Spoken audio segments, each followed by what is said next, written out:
Olá! Hoje a gente vai mergulhar fundo em um dos números mais importantes para qualquer empresa que vende produtos.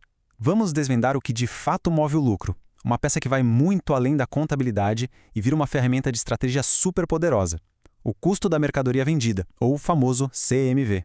Sabe aquela sensação? É uma das frustrações mais comuns no mundo dos negócios. As vendas estão bombando, o faturamento parece ótimo, mas, quando chega o fim do mês, o lucro simplesmente não aparece como se esperava. Então, onde é que está o problema? A resposta, olha, muitas vezes está escondida bem aqui, num cálculo que parece simples, mas que define tudo, o CMV. Então, o que é exatamente o CMV? De um jeito bem direto, ele mostra o quanto a empresa gastou para ter aqueles produtos que foram vendidos. É basicamente um momento em que a mercadoria deixa de ser um bem lá no estoque e vira um custo no resultado da empresa. Entender esse número direitinho é o primeiro passo para ter um controle real da saúde financeira do negócio. Ok, vamos começar essa investigação. E como em qualquer bom mistério, o primeiro passo é dar uma olhada na cena do crime, que no nosso caso é o estoque. Afinal, para saber o custo do que saiu, primeiro a gente precisa saber com certeza o que estava lá dentro. Pode parecer básico, né? Mas a forma como uma empresa controla suas mercadorias tem um impacto gigantesco na precisão do CMV. A escolha de um sistema de inventário não é só uma decisão burocrática. Ela define a qualidade e a velocidade da informação que os gestores vão ter na mão para tomar decisões. E aqui está o ponto principal, a diferença entre esses dois sistemas.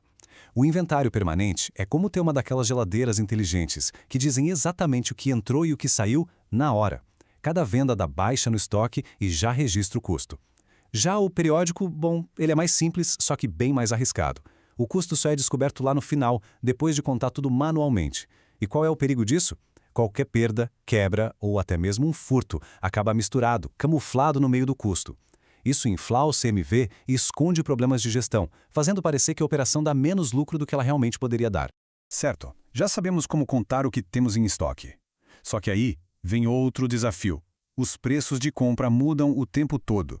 Se uma empresa comprou o mesmo produto por R$ 10 ontem e por R$ 12 hoje, qual custo ela deve usar quando vender esse item? É aí que entram os métodos de valoração. Existem basicamente 3 jeitos de resolver esse quebra-cabeça. O PEPS, ou FIFO em inglês, funciona como uma fila. O primeiro produto que entrou no estoque é o primeiro a ter seu custo registrado na venda. O custo médio ponderado, que é o mais usado e aceito aqui no Brasil, dá uma suavizada nas variações, calculando uma média de custo para todo o estoque. E tem também o EPS, ou LIFO, que faz o contrário do PEPS. Mas atenção, ele não é permitido para fins fiscais no Brasil, porque em tempos de inflação ele acaba reduzindo o lucro que seria tributado. E essa tabela mostra direitinho o impacto dessa escolha, principalmente quando os preços sobem. Olha só aqui na primeira linha, o método PEPS. Como ele usa os custos mais antigos, que eram mais baixos, o resultado é um CMV menor e, claro, um lucro bruto maior. Agora, se a gente pular lá para a última linha, o EPS faz o oposto. Ele usa os custos mais recentes, que são mais altos, e isso diminui o lucro. O custo médio, como o nome já diz, fica ali no meio termo, equilibrando as coisas. A escolha do método afeta diretamente o lucro e o imposto a pagar. Muito bem, já definimos como controlar o estoque e como valorar os itens. Agora, vamos para a parte prática, para o cálculo. E a primeira regra aqui é: o custo de um produto não é só o valor que está na nota fiscal do fornecedor. É preciso ir além. Vamos usar um exemplo prático para ficar mais fácil. Digamos que uma empresa do regime de lucro real comprou 1.000 unidades de um produto. A nota fiscal chegou no valor total de R$ 50 mil. Ok, esse é o nosso ponto de partida. E aqui está um detalhe fundamental do sistema brasileiro. Muitos dos impostos que são pagos na compra não são um custo de verdade, porque a empresa pode recuperar esses valores depois como créditos. Então, eles precisam ser subtraídos do valor inicial. No nosso exemplo, vamos tirar o ICMS, que dá R$ 9 mil, e também o crédito de PIS e COFINS, que soma R$ 4.625. Olha só como o custo que vai para o estoque já começou a diminuir bastante. Mas calma, ainda não acabou. Para que a mercadoria esteja ali prontinha para venda, outros gastos diretos precisam ser somados. O custo de aquisição inclui tudo que foi gasto para colocar o produto no lugar e na condição certa para ser vendido. Um exemplo clássico disso é o frete. Se a empresa pagou R$ 2 mil para transportar essas mercadorias até o seu armazém, esse valor tem que ser incorporado ao custo do estoque. Ele faz parte do custo do produto. E aqui está a fórmula que resume essa história toda. O verdadeiro custo do estoque é o valor da nota, menos os impostos que a gente recupera, mais todos esses gastos diretos, como frete, seguro, tudo para ter o produto em mãos. Fazendo as contas do nosso exemplo, Chegamos a um custo total de R$ 38.375. Dividido pelas 1.000 unidades, temos o custo unitário real, R$ 38,38. É esse o número que vai ser usado para calcular o CMV toda vez que um desses produtos for vendido. Certo, passamos por todo esse trabalho de calcular o CMV direitinho, e agora, qual a recompensa? Bom, é que esse número se transforma numa ferramenta de gestão muito, mas muito poderosa. O primeiro indicador valioso que um CMV correto nos dá é a margem bruta. Olhando a fórmula, é a receita menos o CMV, e o resultado dividido pela receita. Em outras palavras, ela mostra qual o percentual que realmente sobra de cada venda depois de pagar pelo produto. Pense nela como o termômetro mais direto da saúde e da lucratividade da operação principal do negócio.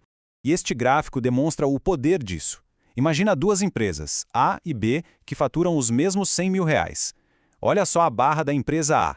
Com uma margem de 45%, ela gera muito mais lucro. Já a empresa B, com só 15%, fica bem para trás. A diferença fundamental entre elas, uma gestão muito melhor do CMV. Outro indicador fundamental é o giro de estoque. A conta é simples, o CMV do período dividido pelo valor médio do estoque. O resultado nos diz algo crucial. Quantas vezes o estoque inteiro da empresa foi vendido e reposto naquele período? É uma medida de velocidade, de eficiência.